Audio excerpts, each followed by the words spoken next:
All right, welcome everyone. Thank you very much for joining us in this general overview. I'm Allie Fannin, Executive Director of the Greater Richmond Bar Foundation. We are super pleased to be partnering with Central Virginia Legal Aid Society in this triage effort. In general, we're all about pro bono service, connecting people to where the need is. And obviously, we all know, even if you weren't in the plenary, that legal aid is in need of our help. We're here to teach you about the overview of topics that the Triage project is launching so that you can go out there and choose a different one that suits your skill set or your interests, and hopefully that'll be answered. We're also going to teach you how to do Justice Server as your tool to connect to pro bono cases. And I will pass the lectern over to Executive Director Steve Dickinson and Marty Webbright.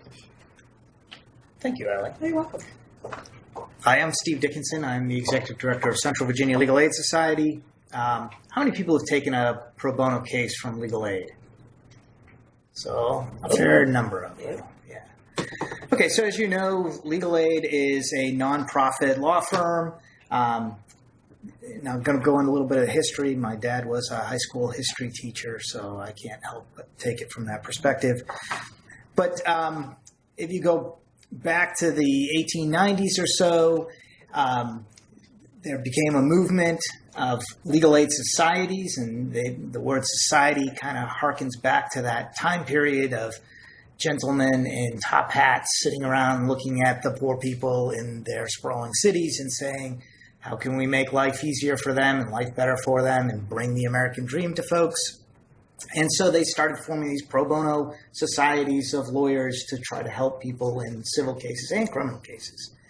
And as time went on, the Supreme Court recognized that through the 5th and 14th Amendments that you had a right to an attorney in a criminal case, but we've never established any such right to an attorney in a civil case until the Great Society with Lyndon Johnson and Sergeant Shriver and a law student came up with the idea that as part of that war on poverty, that they should include a program to provide a legal aid attorney or an attorney to poor people in every county in the country. So while there were legal aid societies in big cities and in a few places where there were enlightened people, it wasn't until the 1960s that rolled out across the country.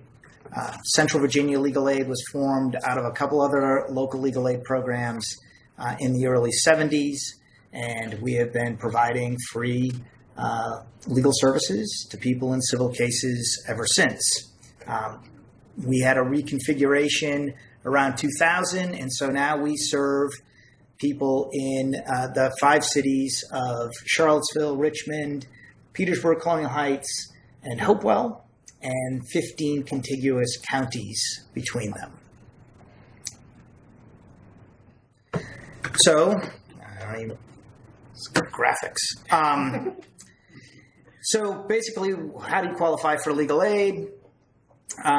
You got to either live or have a legal problem in our service area. We generally only help people at 125% of the poverty line or below, and the poverty line is set by the federal government. We can go up to 200% under certain circumstances. I mean, if you're receiving federal benefits or there are other circumstances that would make you qualified for legal aid.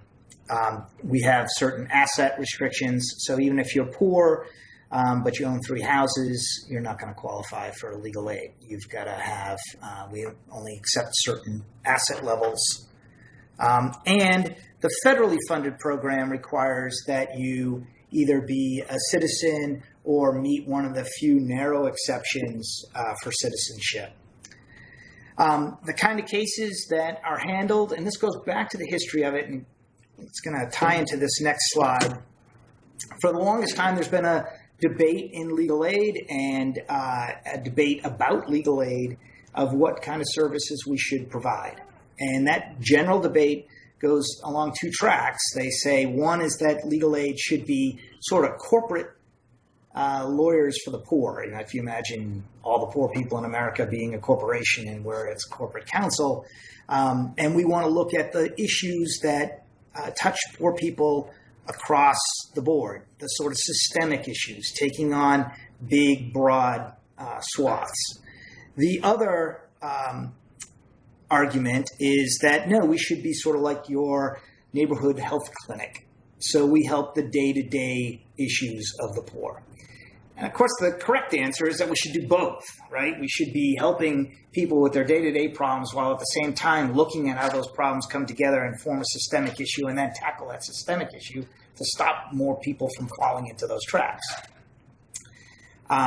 What you found over time, though, is that the people who don't like legal aid doing the big issue stuff, when they're in power, they cut our funding to do those things or put restrictions on us from doing those things. And then when the power and the money shifts, then we end up doing more of those things. And there's always never enough money for us to do any of them that well by ourselves. So the kind of cases that we handle are the bread and butter issues for poor people. We focus on the things that are life and health and essential to their livelihood: consumer, employment, family, housing, those critical needs for folks.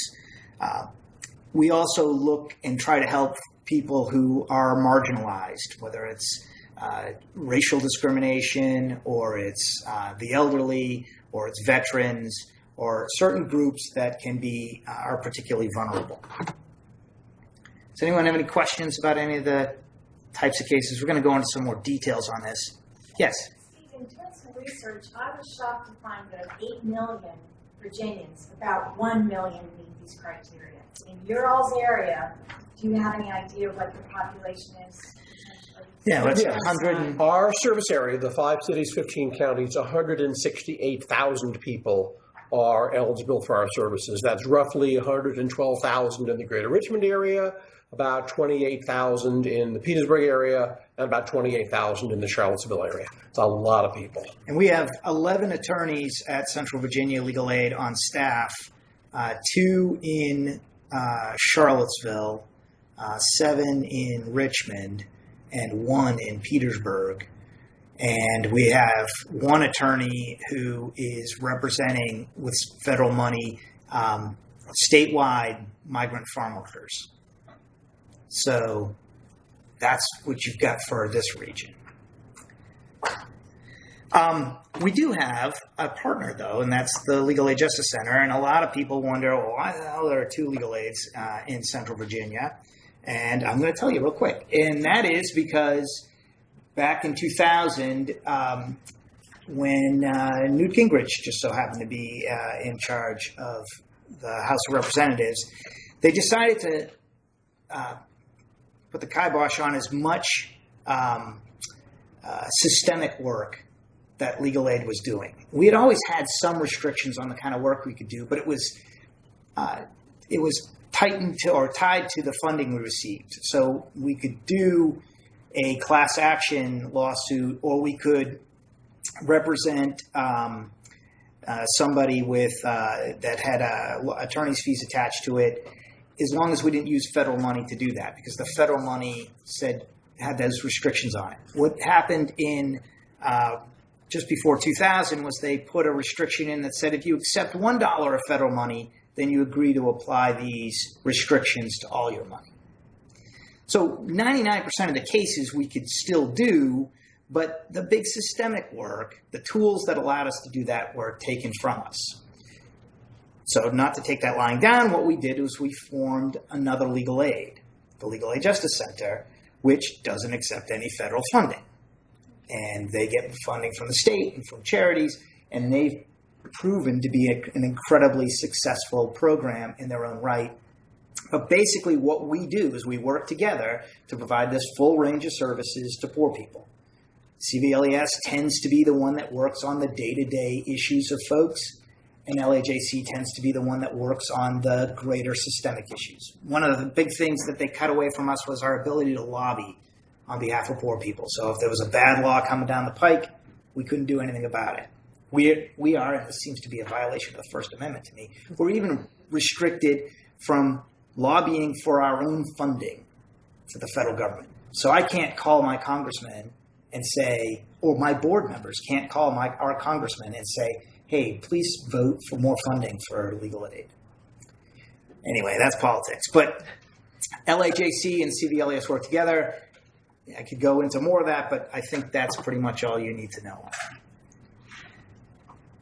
Okay.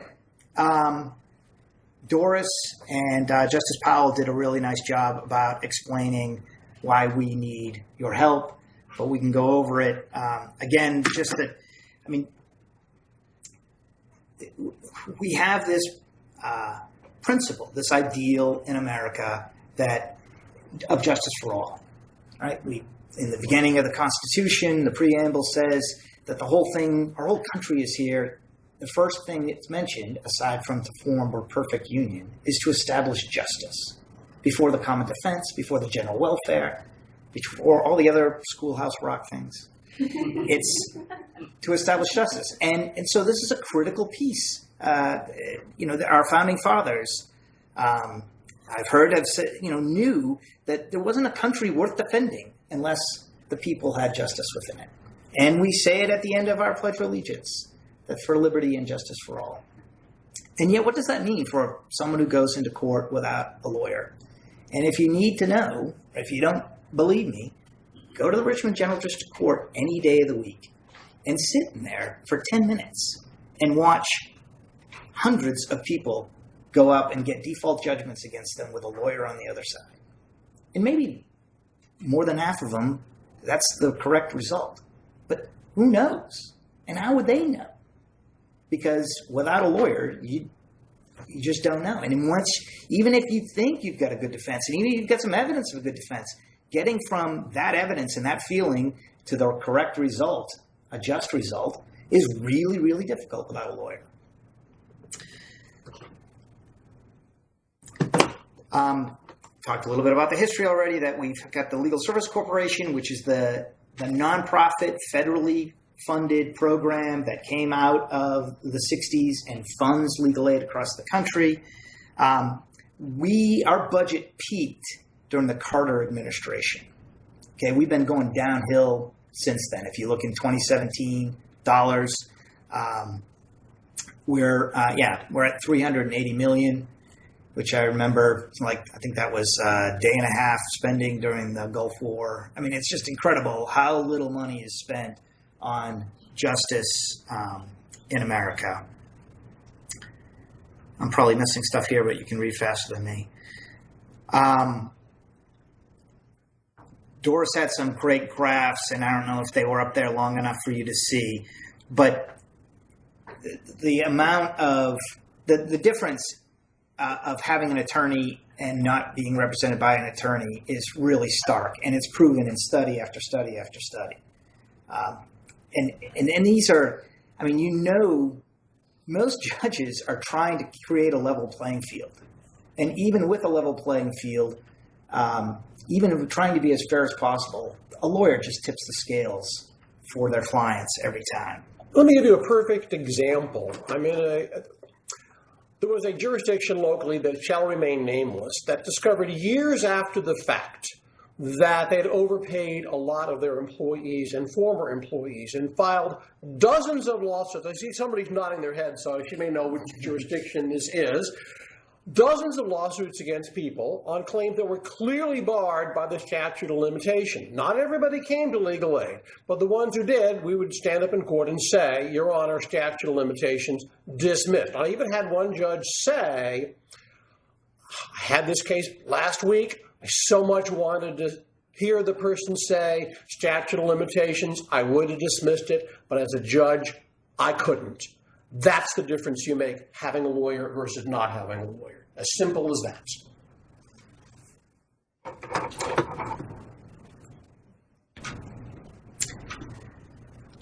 Right. Do you want to go back and talk about the Triage program now, about how... Sure. You did hear a little bit of an overview from Scott Osteich on the purpose. We have a couple of slides here just to kind of reinforce what it is really about. But obviously, you can tell we have some experts here that have done these cases backwards and forwards for all their careers at legal aid. their time is going to be best spent on complicated cases, on cases that truly need their expertise. And we looked at how do you get cases in, and what do you do differently than other offices, and how can we improve a system or not, and which cases would be great to kick to volunteers because they're either simple, they're something that people do, in their practice area and would be no skin off their back to also do it for you and allow you guys to focus your resources where it's needed, which is, the true emergency cases, the ones that are complicated, the ones that really need the expertise instead of maybe necessarily going from, Colonial Heights all the way to Albemarle because there was nobody to cover the hearing and that kind of thing. So we're really hopeful that this triage project is going to get us there. One of the things that we do every year, and sorry to start with this, but we're required to look at the need and develop a list of priorities because we just can't help every case that comes in the door. And so we have this pool of cases, and then we have to pick and choose and say, okay, all we can do is hand a pamphlet out in these cases. That's all we're going to do. I mean, one of these that's just critical is a contested child custody case. The only time we take those is if there's domestic violence involved. So you can imagine a parent coming and saying, I've got a child custody case. There's a lawyer on the other side. I can't afford a lawyer, and coming to legal aid, and we have to tell them, we're not going to help you because we don't have the resources to put in an attorney on every child custody case, contested child custody case that comes before us. So we take these priorities and say, okay, these are the ones we're going to focus on because we can do 10 housing cases, save 10 people from eviction in the time that it takes us to do, say, one child custody case. And so that's where we put our energies.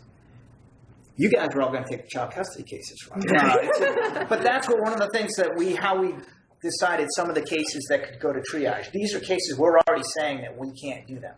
I would love for this triage program to evolve so that you are taking those child custody cases because those are incredibly important cases. And somebody's going to take them at some point. But it's not today. It's not today.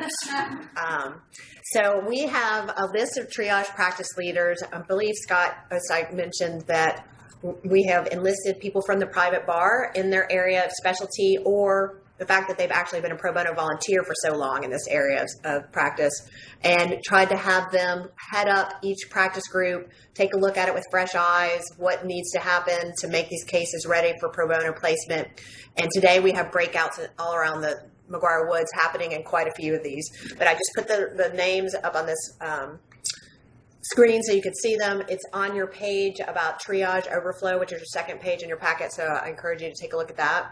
And now we're just going to kind of go through, and I will be looking to both of them to help fill in a high-level substantive in case you're kind of curious. But consumer bankruptcy is not one that you're going to dabble in. If you don't do bankruptcy, I would say this is probably not the one for you. If you're in this room and you do consumer bankruptcy, I hope you will get involved because this is a great new model of service. They're going to do a clinic to help. It doesn't matter if you're a debtor attorney or a creditor attorney, because the model we do now is we get 750 requests a year. About 250 of them are good candidates for bankruptcy, and they get a 4.1 ounce packet in the mail to complete and return. As you can imagine, that is very difficult for a lot of our low-income clients. And if I had a bankruptcy paralegal I could turn this over to, I would, but we don't, so I can't. So that's where this project comes in, where we're going to have clinics where people are going to come in with the information. They're going to meet with an attorney who will go over the bankruptcy questionnaire with them, fill out the form that allows them to file it for free, get their consumer credit counseling certificate. And that's work that a bankruptcy attorney can do, whether he or she is a debtor attorney or a creditor attorney. Because the creditor attorney can do it and then not be counsel of record. So that is a big opportunity for folks to get involved, even if you're not going to be actually representing the person in the consumer bankruptcy. Marty, what are some of the reasons why our clients need bankruptcies? Why is this an important thing for them? Okay, because most of them are not collections proof. They are taking home from a job more than $290 per week, and they have judgments against them. Or have big debts. We're talking tens of thousands of dollars of debt. We're talking a lot of it is medical debt or credit card debt. It's rare that I see a bankruptcy that doesn't have medical debt or credit card debt, or perhaps they bought a car that got repossessed, or perhaps they were the victim of a predatory loan, like a payday loan, or a car title loan, or an internet loan. And these are folks who will never get out of that debt hole without the bankruptcy that the law allows them to have the fresh start. And that's why they really need the bankruptcy. So if you are so inclined, because you practice in this area, the first clinic, November 14th, it's going to be a new way of serving their clients, and we're very excited. And if you know somebody in the bankruptcy practice that is not in that breakout room right now, I encourage you to send them the way of Jen West and John Maddock. All right. I know the fancy slide in. Yeah, so this is one of my favorite areas of the law, just because there's justice in math. And I'm not a real math guy, but it's just amazing what you can find in auto finance contracts. Everybody here, I think, would agree that owning a vehicle is one of the best paths to a better job, better housing. Without a car, you're really stuck. And yet there is an entire industry out there who makes their money by preying on poor people. And I'm sure we've all bought a car before, and we're all lawyers. And how many of you all really understood all the documents that you signed? I mean, it's incredible. I meet with lawyers all the time, and they don't know. And there's a lot of interesting statutes, 5 or 6 federal and state statutes that intersect in an auto contract, which is nice because almost no dealer out there can do it right. What we'll find is, and we don't really take on the cases that have Ford Motor Credit or a reputable credit company. We're talking about A1 auto sales out of town that's financing, no credit, slow credit. It doesn't matter. Come on in. We'll take care of you.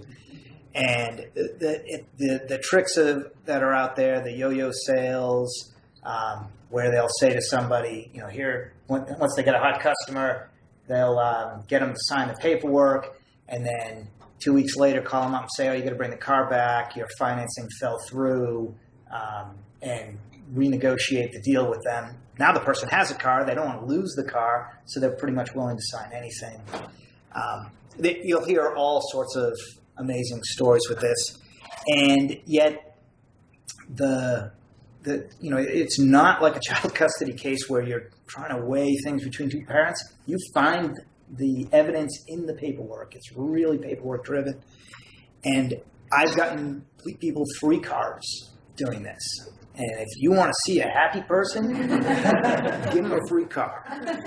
And I would just add that this one, Neil Kessler and Ryan Fry are their heads, and they both had Neil's out of the country. I think Ryan is maybe having a baby.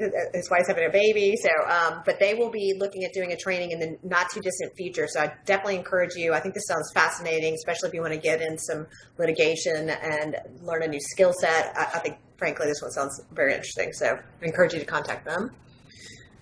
I'll just go quickly through this one because this one's so tried and true. The caseload would never end, I'm fairly certain. And the fire hose could be opened up to full blast, and the case number would be much larger than 150 to 200 cases from Central Virginia Legal Aid Society. We also have partnerships that have existed already with some other regions like Southwest Virginia that have been filing in other hundreds of cases. This literally will never not have cases in it. So I encourage you that if you would like to have kind of a regular pro bono practice that is fairly straightforward, paperwork driven, even though it's involved in the court, to look into learning about this one. Right now, the breakout's happening with Bud Funk and Chris McTurk, and what Bud Funk has brought to it, as I think not someone who practiced in this area before becoming a pro bono attorney, and he's done over 35 cases at this point personally, has created a template of documents that literally makes it so easy. Just practically just have to say control find, put your client's name in.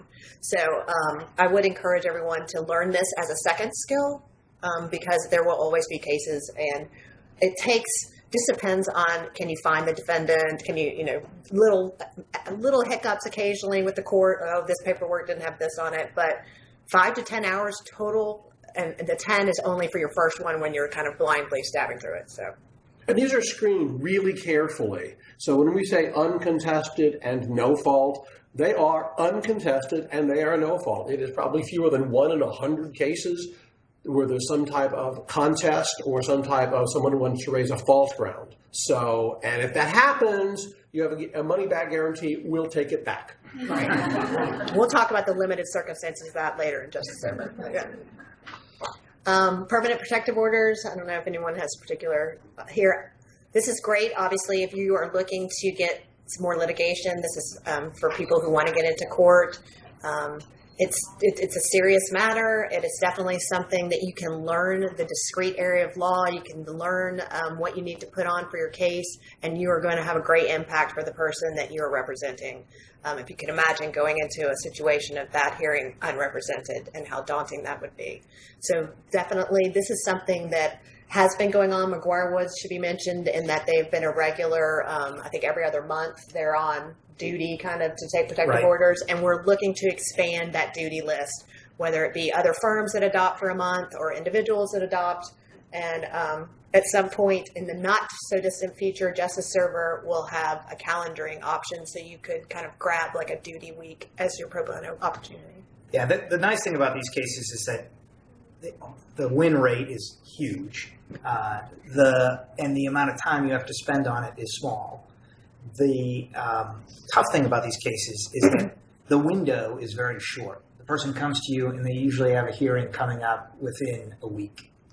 And so that's why we really need people to calendar these and say, yeah, I'm willing, if I sign up and you give me a case, I'm ready to take it. Yeah, and emotionally, these are difficult cases sometimes, but it's one of the easiest legal cases imaginable. It's like, you get your client up there, what did he do? What did he do after that? What happened after that? What did he do next? Did this happen in the city of or county of where you happen to be sitting? Were you afraid? That's the whole case right there. And assuming your client is credible and testifies well because of your wonderful preparation beforehand, odds are you will get the protective order. Yeah, definitely. Yes. So the only, you say, obtaining permanent protective order only, is it only going to, it stops after getting a protective order, or is it only victims? It was only doing the protective order hearing is where that only is But modified. it's both. It's both, really, because we don't represent the abusers, right? We'll only represent victims. Someone comes in and says, hey, my spouse is making this up, I want to see my kid. We do a little bit of investigation because you do have cross protective order petitions all the time, and we do a little investigation and make our best determination on who is the real victim in the matter. But again, we think we have an institutional conflict of interest to represent the respondent, the alleged abuser. So we don't do that ever. And again, we have the money-back guarantee. If, in fact, the protective order only case devolves into fight over child custody or child visitation, child support, spousal support, marital property, marital debt, divorce, money-back guarantee, we take it back. Any questions? The task force leader is in this room. I should have her come up here and talk about it. But want to say hats off because Melanie, friend, was one of the few that did not get a partner, and she went ahead and tackled it on her own. And I think it's a great plan as a first step into helping a lot of people with a case that there's no way we're going to get individual lawyers representing.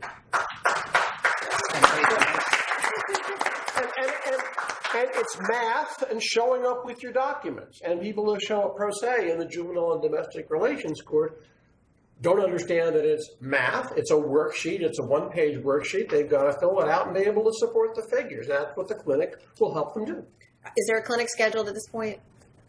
There's not. I was actually talking to Judge Hammond about that. The first one we're going to be doing is in Henrico in December or January, depending upon the availability of their Space. Okay. Okay. Awesome. And what's the plan is 1 a month in each of the localities? To grow one there. month somewhere. Okay. Our volunteer bench is not deep enough for 1 month in all 4 localities. Right. Yeah. And what I liked about it was you were educating people that were going to go do their own cases and teaching them what a trial would look like in the place where they will go to have the trial, and what a great service that is. So we would love to be able to do this once a month in each of the 3 jurisdictions. So that's the goal. We'll start small and build up. Okay. Housing cases. So some of you may be familiar with the Legal Aid Justice Clinics Center's housing clinic. This is going to be different because this is picking out just a few of the issues. It also is not going to be a clinic style service. This is going to actually be, they have a pending court, most likely have a pending court date. And so we're looking to build up the base of people that know about housing law and are able to take cases in court. I call to your attention, I don't know if you can read that below, but December 5th, 4 to 6 p.m., I believe. It's actually 4 to 7. 4 to 7. It's that good. It's 3 hours. But there's pizza. There is pizza. And beer. And beer. I mean, hopefully that's at the end. But yeah, no, you will learn everything you need to know, and you will be ready to help with tenant repair and security deposit and return issues. And as we mentioned, this is also a court. So this clinic has existed since the early 1990s. I've trained on it since then, really, even though I've only been in Richmond since 2005. But we've been specializing in evictions and subsidized housing. We're going to expand that to include housing repair and security deposit recovery cases. Again, cases where your representation will make all the difference. We just haven't had enough lawyers to do more than just the evictions and subsidized housing. With your help, we'll do the repair cases and we'll do the security deposit recovery. And these are 2 types of cases that are really critical to people. I mean, if you have $900 security deposit, but right now, all we have the capacity to do is tell them how to do it themselves. Basically, give them a pamphlet on it. And same thing with tenant repair. A lot of times people come to us and say, the heat hasn't worked, so I stopped paying the rent. And now my landlord's mad at me, but I can't live without heat. And, and aside from telling people what to do, there's really not enough of us to go and take every one of those cases to court. And they should be taken to court because there's an easy legal remedy for that issue. And if you've got mold or bed bugs or broken windows, you need to go to court to get it fixed. And that's the reality. Yep. Hey, Ali? Yes. What kind of time are we talking about in cases like that, repairs or evictions? Are we talking about you sit down with the client, you get the initial intake, do your research, go to court? Is there a subsequent appeal, or is there a ruling initially? What's the experience of that? They are rarely appealed by either side from general district court. So I would say 5 to 10 hours max for an attorney's time. I mean, you're basically going to meet with your client to investigate the case. You're probably for about an hour. You're going to meet the client again before trial. Again for about an hour. There may be 1 or possibly 2 court appearances depending upon when you get the case. General district court is really quick. I mean, they're scheduled at 9. They're over by 10. They're scheduled at 11. They're over by 12. And there may be another hour or 2 tossed in there. So it's not a big commitment at all. That's why we chose most of these triage areas. They're quick hits. They're in, they're out. And at most you would be 3 to 5 months, I would say, if you went all the way from the first day you met the client to doing all the research you talked about, and then finally getting a trial and finishing with a trial. But that would be the maximum you'd have. Yeah, and I can tell you, I work in-house. Got a law department of about 50 attorneys. And every time, I talk to my colleagues about pro bono, that's the first question, time. Is this, divorce and custody? Oh my God, I'm going to be on this case for 2 years. No.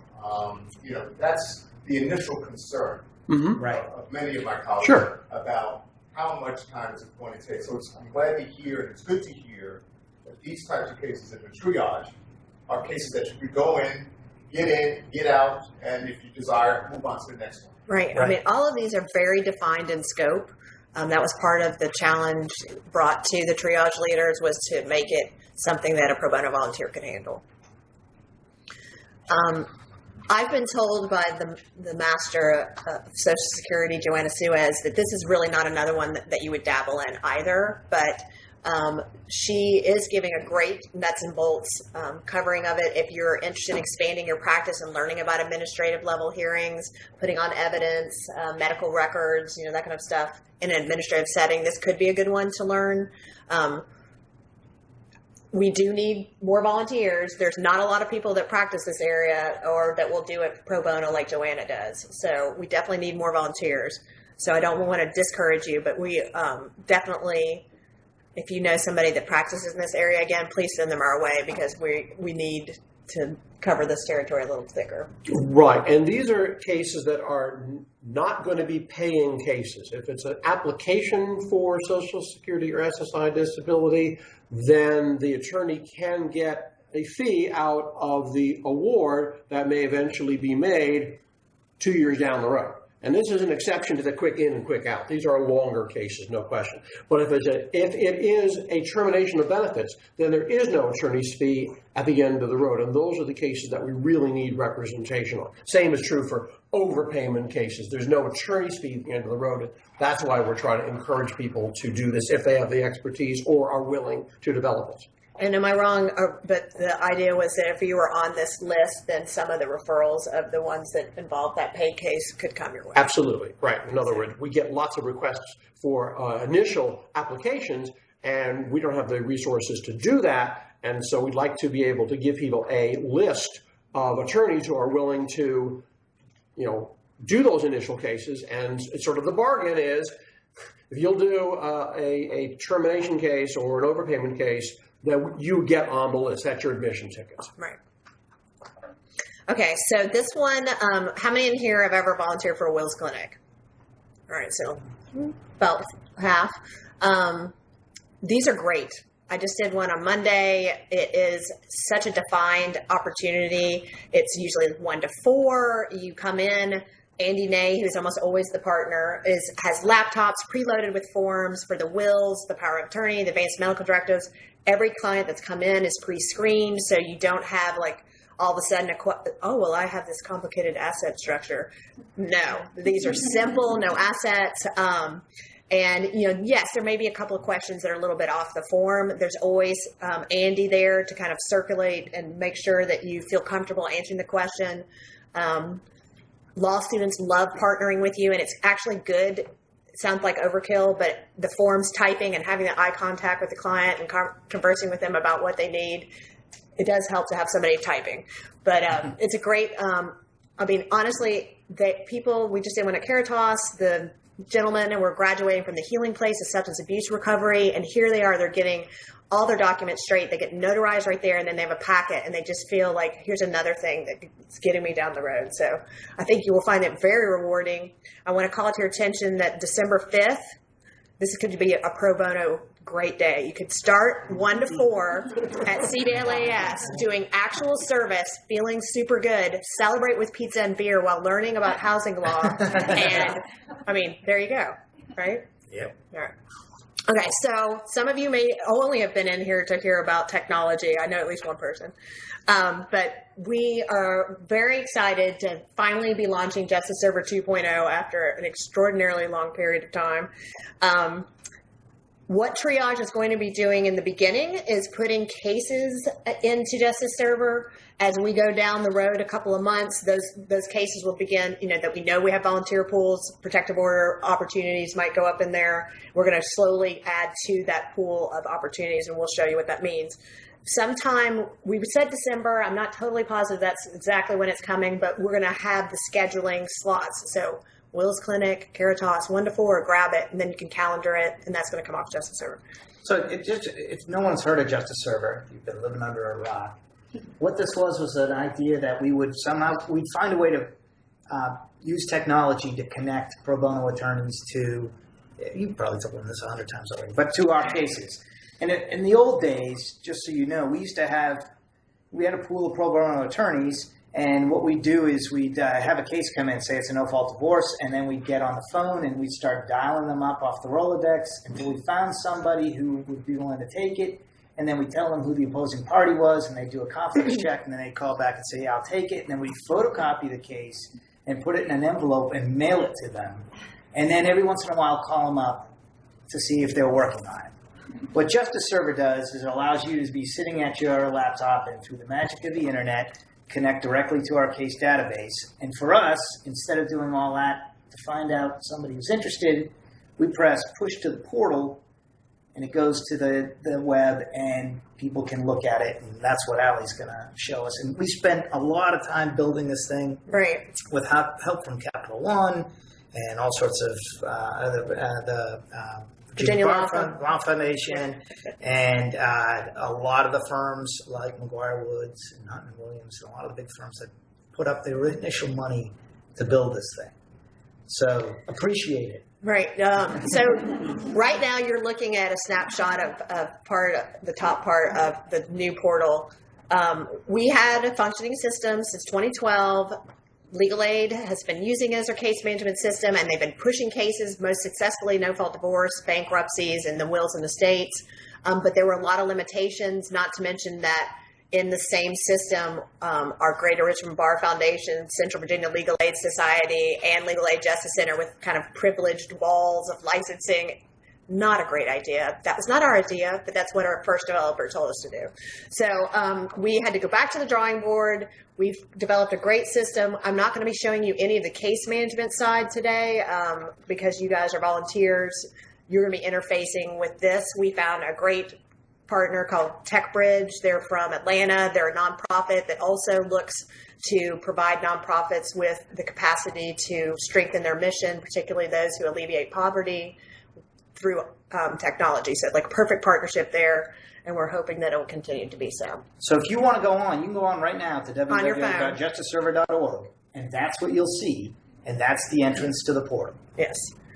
You first have to put in MW Guest and Excellence 2.0.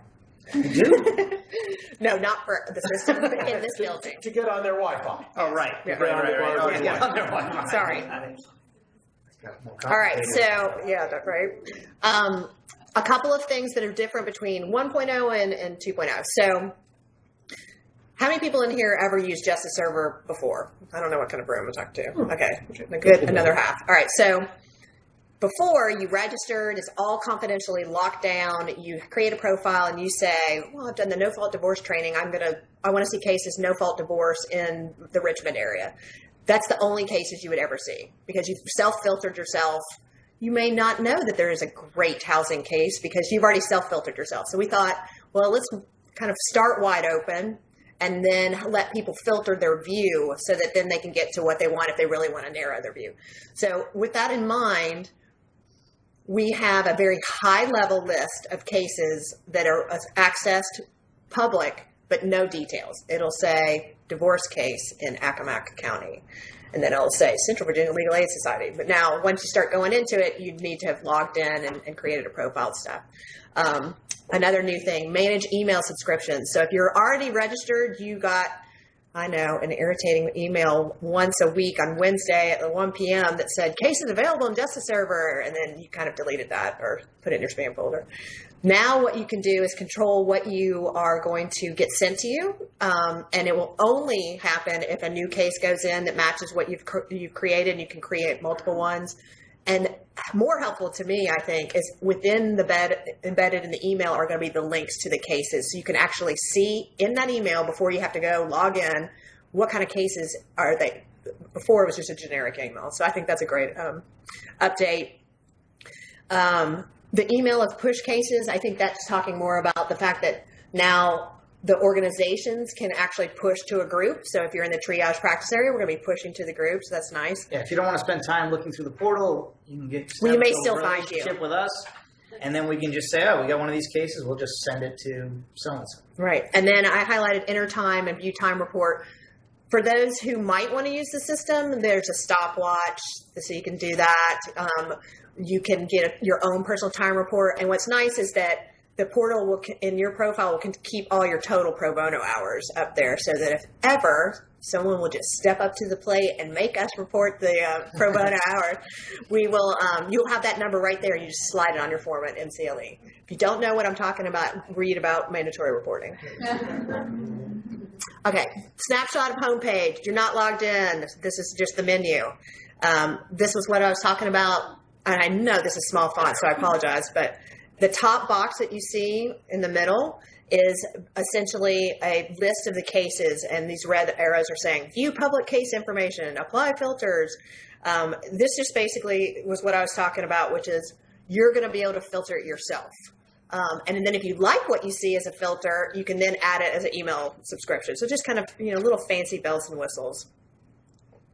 When you go to express interest, which is that green box on the right side in the middle, that is what you're saying is, let me look at a little more detail on that. This is another feature that, parallel to the cases, is a tab that says map. And so if you're a visual person and you would rather see, where are these cases? I don't know where Accomack County is.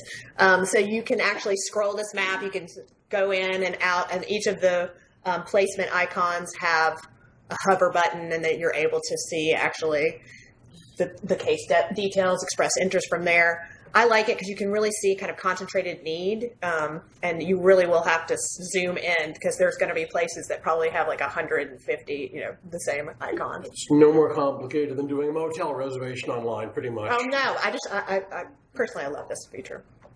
Okay. Oh yeah, see, zoom in. I did that. All right. The registration is very basic, and I'm really not going to go through this, but there's different sections, and we just wanted to highlight a couple of things. Basic password, everyone by now knows you've got some rules there. We added a type that was called pro bono coordinator. So if you're in a firm that has a pro bono coordinator, or perhaps you decide that you want to take that position on yourself and kind of help recruit people in there, that's going to give you a different set of capacities. You're going to be able to accept cases and be able to kind of note who's the attorney in there. Another addition that we did is not just pro bono coordinators, but everyone, you're able to grab more than one case at a time, which we had limited originally. We are asking you up front, what's your billing rate? Why are we asking that? That's because we need to know what is the value of your donated service, because we are all applying for grants. People are very interested in knowing what this profession is doing and giving back, so we hope you'll do that. It's really awesome when we apply for a grant or a particular project to be able to say, in the past year, we received X hundreds of thousands of dollars in donated services, and we don't have that information unless you tell us. Exactly. We will apply default rate, and maybe you should increase yours to it. No, I'm kidding. Okay. We're going to get your bar license. You're going to ask you ahead of time, do you have any preferred legal providers? Before, we just kind of automatically made you sign up for all three of us. And now you're going to get to choose. The reason why is because this is soon going statewide, and there's going to be a gigantic list. We didn't want you to send it all around if you didn't want to. But as you go to grab cases, you'll be asked essentially to get approval if you don't have it already. If you're grabbing a case from an organization you haven't received approval. The Justice Server portal will be available to all the legal aids across the state, but it'll also be available to other nonprofits that use pro bono attorneys, like Drive to Work. Maybe Medical Legal Partnership. Yeah, Link. Community Tax Law Project. Right. We're hoping that phase is going to be by 2018 when we get all this kinks worked out here. You can change update your profile. That's nothing new. So just like the old system, but for those who don't know the old system, when you check out a case, you are saying, I'm interested in this, but I have to do a conflict check. So what is going to happen in this particular system is a 72-hour window to get that done is going to happen. And the nice thing about this system, it's tracking it for you. So when you look in and you log in, it's going to say you have 50 hours left and 12 minutes to get this conflict done, or it's going to kick back into the queue.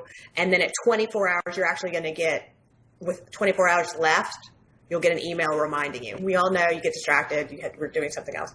So I think that's a nice, helpful feature. This up at the top is the conflict pop-up, and it basically has a couple different features. So it's giving you super high level, location, who's the organization, what's the category, the client's name, the address, and the adverse party. A lot of times we won't have an address for that. And this button, which you probably can't read from the back, is copy to clipboard. So we just thought that was helpful to grab it and send it to the email to your conflict person, or if that's yourself, to send it to yourself. You have a choice at this stage, which is no conflict, reject with a conflict, or reject because not interested. Sometimes you can't tell in the beginning what the case is. There is a case except. Oh, sorry. Yeah, sorry. Well, you mentioned that sometimes they don't have the address for the adverse party. I tried to take some of your public courses, and I took one or two, but sometimes the adverse party would be like John Smith, and we don't have the address, and I send it to conflicts, and they're like, this isn't enough, we need more. So then I have to go to legal aid, and there's usually a lag time to get that in by the time I've got Right. it all What I would do in that situation is say no conflict if you cleared the first person, and then when you get in, you're going to get more detail. I mean, that's about the only way we can get into it because there might be more intake form. I get what you're saying. Obviously, if it's John Smith, it's not very helpful. There also are ways to contact the advocate through the system immediately. Or call us. I mean, because we have that information. I mean, we have an uncontested no-fault divorce form. You've probably seen it. That has a lot of the information on the adverse, but there aren't fields to put that information on the case management system. So that's why you're not seeing it because it's not electronically stored. It's on the questionnaire that's there, and if you need that information, call us. We'll be happy to give it to you. I get what you're saying, which is there's a lag time. There's a window. There's a counter going down. So just because the counter runs out does not mean you can never, ever, ever have that case again. So it can be put back into your queue. So there is that. Yes, it's an administrative headache, but We'll do our better job of putting that information in there so you don't have that problem. right. Okay, so this colorful list right here is the different types of cases you might have. You have pending conflict check, and it tells you the hours you have till that's going to get kicked out. Pending acceptance, that's when you kind of dove into the deeper level and you still have one more bite of the apple because you might actually find something in the documents, a landlord, I don't know, something that gives you a conflict. So we wanted to give one second step there, but it's very clear that you need to accept it. And then the green one is your accepted cases, which you'll see has total hours that you're running there.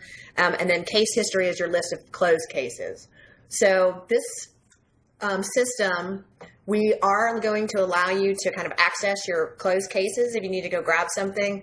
But essentially, the way the system is working is licenses are only activated when you're actually working a case.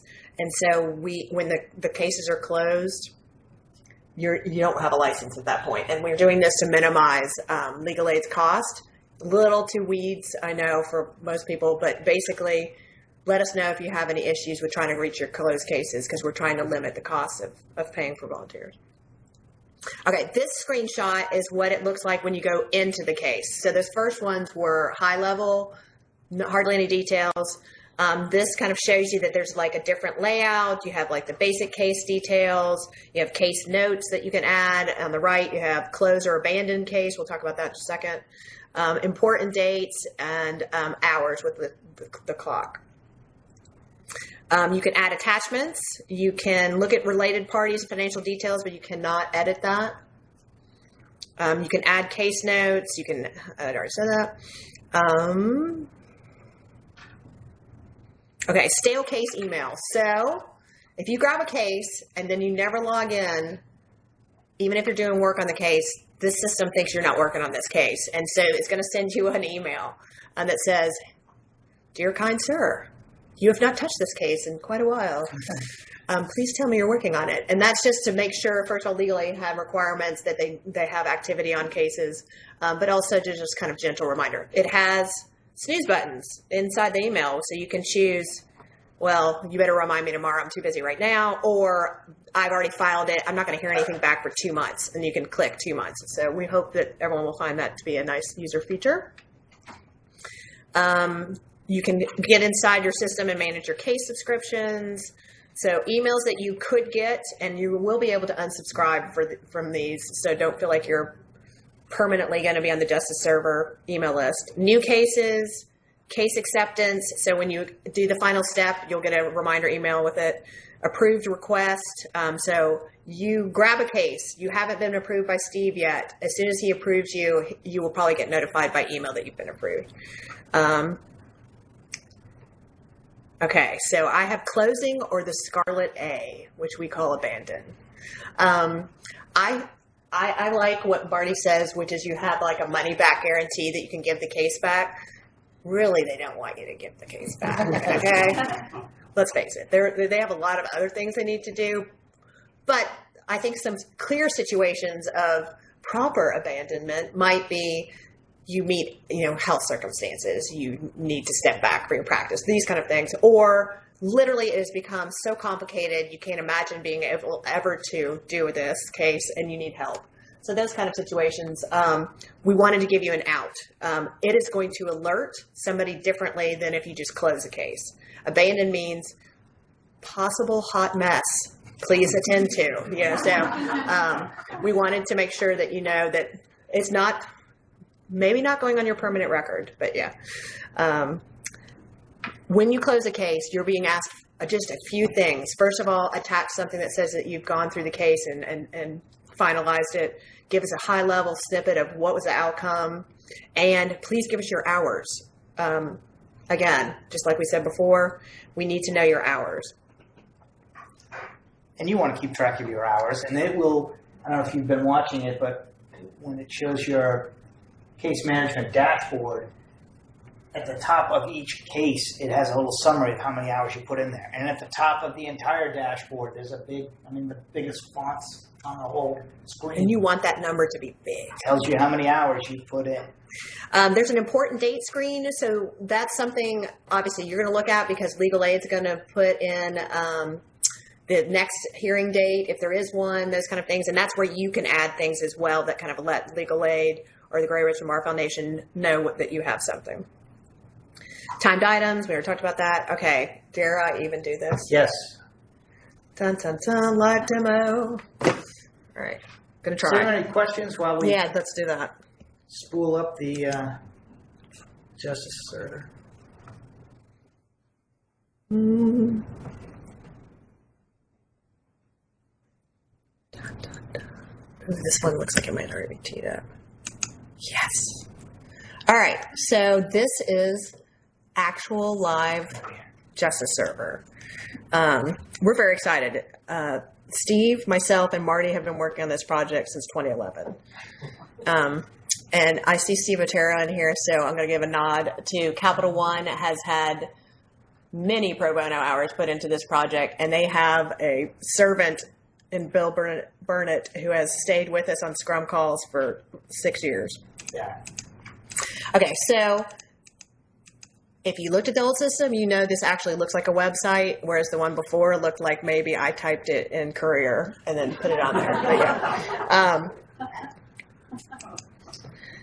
We have the idea of Justice Server is currently it's launching Central Virginia. Soon it'll go Virginia, and then it's going nationwide. So that's kind of exciting. We got a Force for Change grant from San Francisco. We were one of 7 grants, I think, that year, and it was for social impact with technology. We have information and belief that one of the next areas will be San Francisco. No coincidence, Bay Area Legal, which Alex Gallardo used to be at Legal Aid Justice Center. But the idea is that it will slowly expand. Oh, fascinating. We'll have to have a chat about that. Okay, so perhaps it will be a different legal aid that goes first. No. So what is great about this is that it started in Virginia. You guys are on the forefront of participating in the system that's going to change how legal aid does business.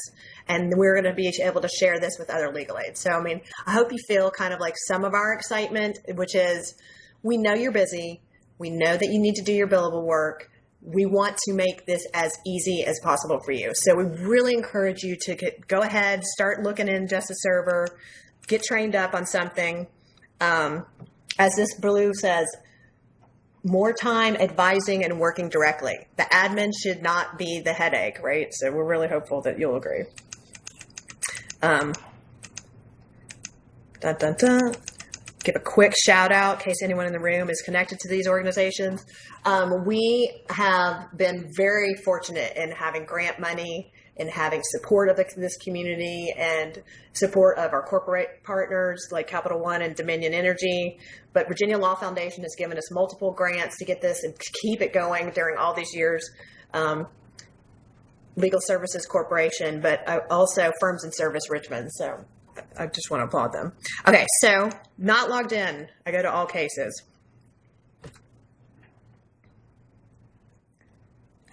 The slowness, I think, is McGuire Woods. No kidding. All right, so right here you'll see, so this is corporate law in Accomack County, Greater Richmond Bar Foundation. Public housing in Charlottesville City, Legal Aid Justice Center. Wills and Estates, and just kind of the list goes down. And these are real cases. Some of them not. Some are tests, because I'm going to hopefully dip in it. But test case, special ed, da da da. So over here is where you're going to filter. So I think, let's do the public housing since there seems to be a test case there. It says don't take, but I'm taking it. All right. Public housing, apply. And there you go. So that cleared it out. And if you just kind of wanted to, you might also want to do divorce. You could apply that too. All right. So that was different. I need to log in order to get past this point. Oh, yeah. Love that map. Although I have to say, I don't know how to use this mouse to zoom in, so this could be less effective. Can scooch it. How do I make it bigger with this? My paw.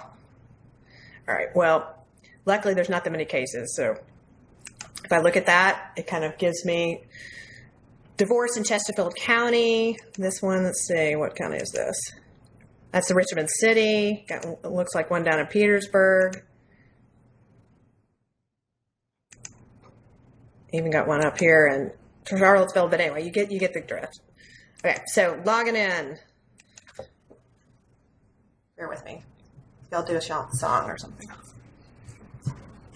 What would be an example of a corporate law case? Oh, yeah.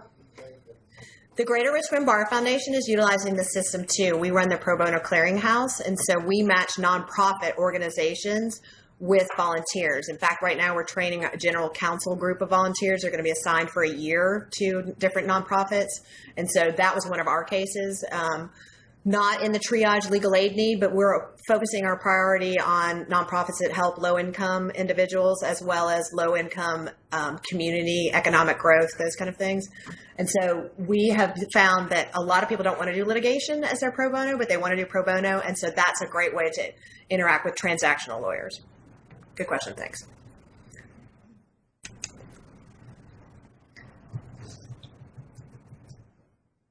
Sorry, it's down here. Like, if I get this right, this will be amazing. Yeah. Come on. After this second. You gotta click the little thing at the bottom that says. No, I did. It was clicking. Okay, good. All right. You So, can X that in if you wanted to anyway. what's that? You can X that thing out at the bottom if you want. Oh, yeah. Yeah, there you go. Okay, so this tees up into your My Cases page, which I showed you had kind of the different categories. I don't have anything that I've checked out for conflicts. I don't have anything pending acceptance, and I'm not working any cases. Don't tell anyone. But I have some case history in there, including some real cases, so I won't go down. Go back to the all cases. This public housing case better work.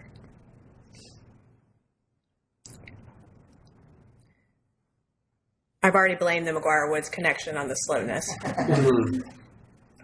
Allie, while that's loading, who's inputting all this information into the Justice server? I mean, especially if it's partly legal aid, but then it's also Greater Richmond Bar Foundation. Who's putting all this in?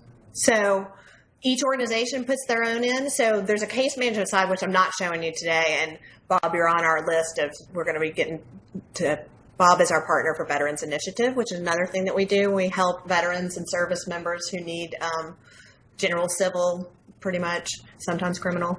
And anyway, so legal aid would already be taking this information down in their intake screen. They're typing it in. They're deciding is it eligible, is it not eligible. And the only thing that makes it go up into here is one push to portal. So it's not any extra admin work on their side. But yes, they're pre-screened cases. These aren't cases that come in through the public.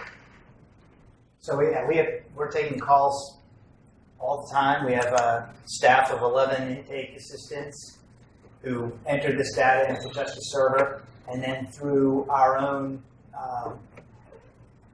case assignment structure, we decide, this is a sort of no-fault divorce case would come in. It would already be sitting in there. We'd get the information from the client. Once it was all in our case management system, we hit go to portal, and it appears just like this.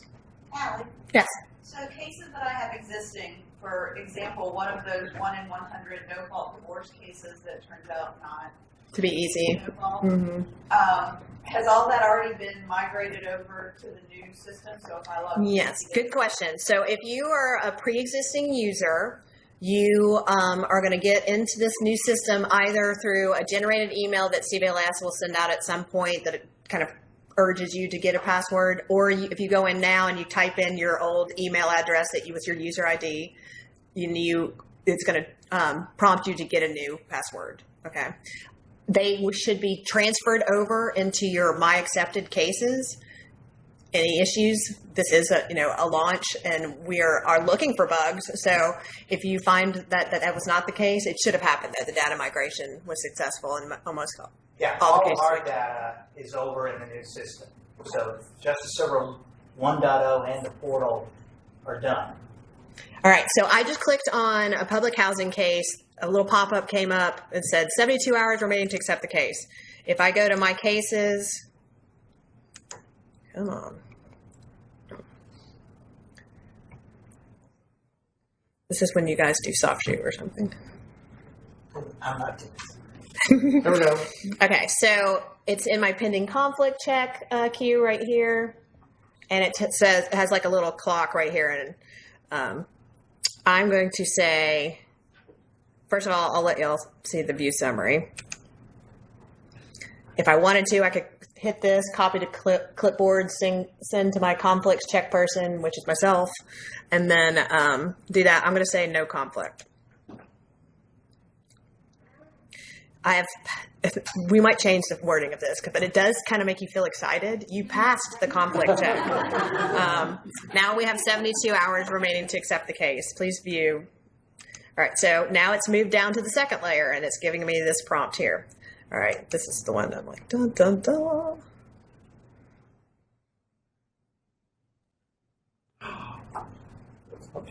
No. It's okay. We can't log you in. All right. Not sure what that's about. Can I back it out? Can you back it up? The other Go over one. Go to the back arrow. Oh, yeah. I'm too busy reading the error message and being like, the developers are dead. No. I mean, the system is literally 9 days old. So, And you do risk when you go live. That's why I wasn't sure I should do this. But okay, let me see. What can I possibly? What can I do now? Yeah, there's calls coming in. It's TechBridge apologizing. Hold on. Okay, let's just say that did not happen. All right.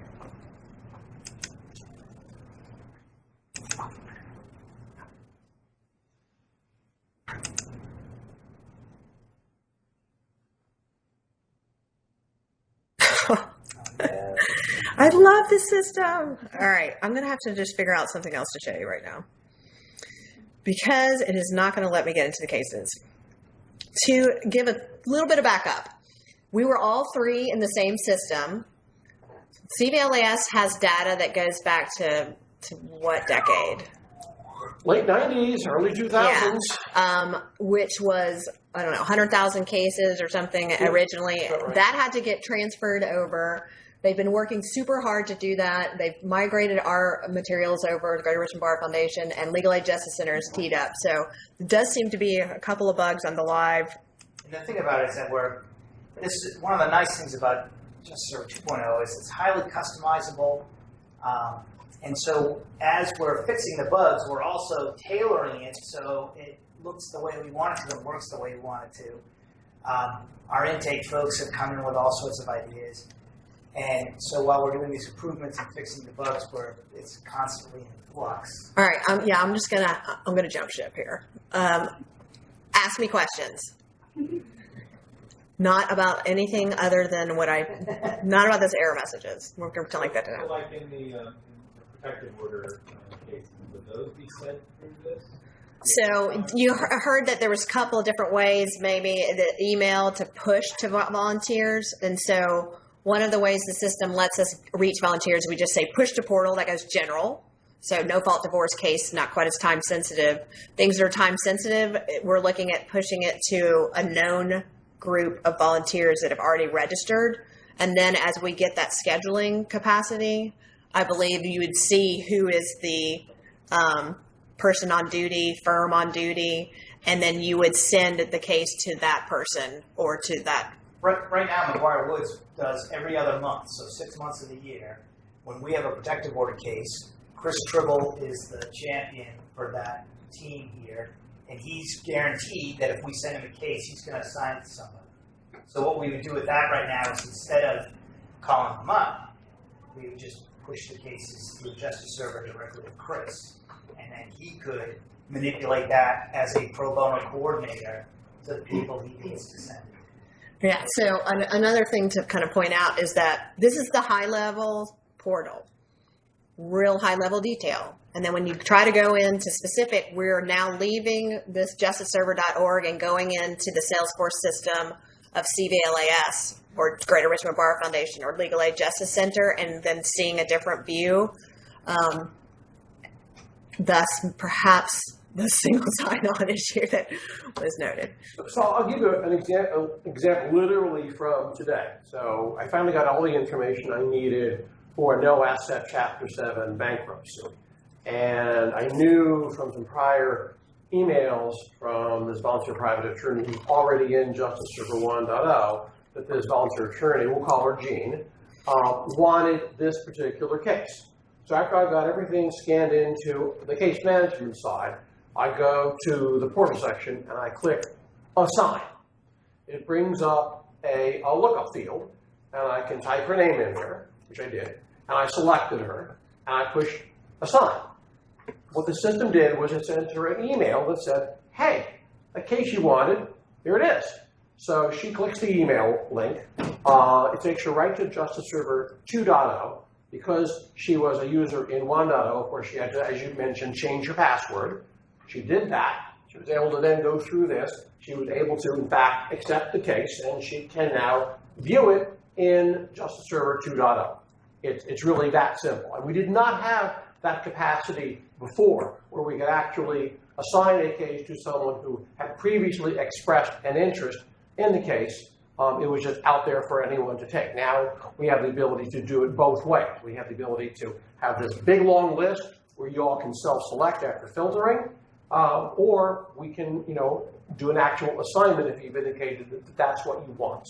I think that's a big improvement. Right, and I think what also that helps us with are things that are more confidential, like immigration cases, domestic violence cases, special education cases. These cases that shouldn't be just kind of floating out there, even at high level, we'll be able to assign them.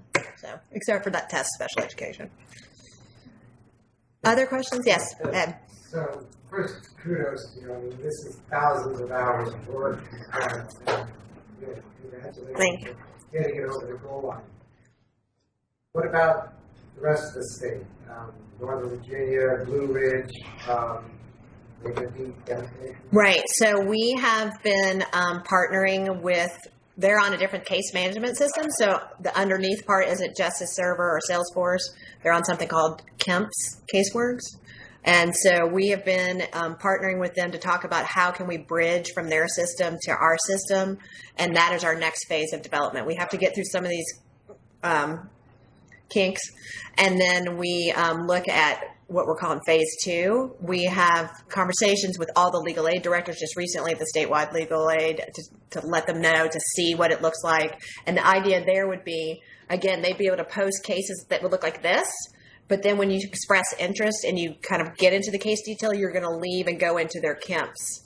So it's just, we got to create, I could get really technical, which I probably should not. But like, anyway, like we're yes, is the answer. And the most optimistic is that it's ready in December. I don't think that's probably happening with Thanksgiving, Christmas. In fact, we're still in this. So we're hoping that by soon. the time of the pro bono conference, oh, absolutely, the pro bono conference in April, that it'll be a statewide system, and it won't just be legal aids; it'll be some other nonprofits as well. And you'll notice one of our major funders, in addition to the Salesforce Foundation and the Virginia Law Foundation and Firms and Service and Capital One and Dominion, is the Federal Legal Services Corporation. One of the reasons they gave us a technology initiative grant to do this was that so we could do it statewide. In fact, I think we can probably say we are contractually bound to do this. So we will do this. It will happen. There's no doubt about it. The only question is when, and I think doing it before the pro bono conference is a goal that is achievable. Yes, Bob. So if we're going to expand this to statewide, which makes sense, where are the resources in terms of attorney volunteers? What's the plan for getting the attorney volunteers throughout the state to take these cases? Because we've got to make leaps and bounds in the case management system, but we need the other side. How something was brought up in the triage meeting, but it was never really answered, I think. How do you get the attorney volunteers? Right. I think recruitment, it falls upon the organizations that want to put cases up in there. And, a system can't replace a human, and you have to go out there and tell your story and why you're needed. Like this event, you have to actually make face-to-face. The organizations, they do have volunteers, the different legal aids, and this is just going to give them some capacity to maybe have distance lawyering done by more condensed urban areas like Richmond, like Northern Virginia, to help some of the rural areas where there's just not enough attorneys that can afford to give up any of their time because they're barely scraping by with their billable time. So with the veterans, if that's what you're referring to too, the VBA is obviously going to be a big partner in helping us. Part of that is firms and service, which is the backbone of delivering this anyway. The Virginia Bar is committed to having in every region of Virginia a group of the largest law firms that commit to act as one. And we have that now in Northern Virginia, starting in baby steps. We've had it in Central Virginia. That's how we got all this, is because we had a core group of law firms that could get the volunteers out in critical mass. So we've had Tidewater Firms and Service for 2 years. We've had Northern Virginia for a year and a half. So as that backbone grows, there'll be more opportunity to leverage more of the volunteer base. Right. The system will never replace the fact that you still got to get out there. Yeah, but Allie, that's one of the key leverage points for the system is that you can urban hotbeds of lawyer volunteers to help somebody out in the county or in Accomack County. And it may be a challenge if they have to go to court. You might have to get some local counsel or something like that. But so many of these things can be resolved without court appearances that you will put a substantial dent. What is this handled? Hundred divorces from Southwest Virginia. Because you can do it all with a fax. We're the largest home wreckers in Southwest Virginia. Liberators. No, liberators. That's right. Depends on your perspective. We had a gentleman who called us and said, if my wife is divorcing me, does that mean I have to divorce her? Very good moment. First of all, thank you very much. Sorry for the small technical difficulty.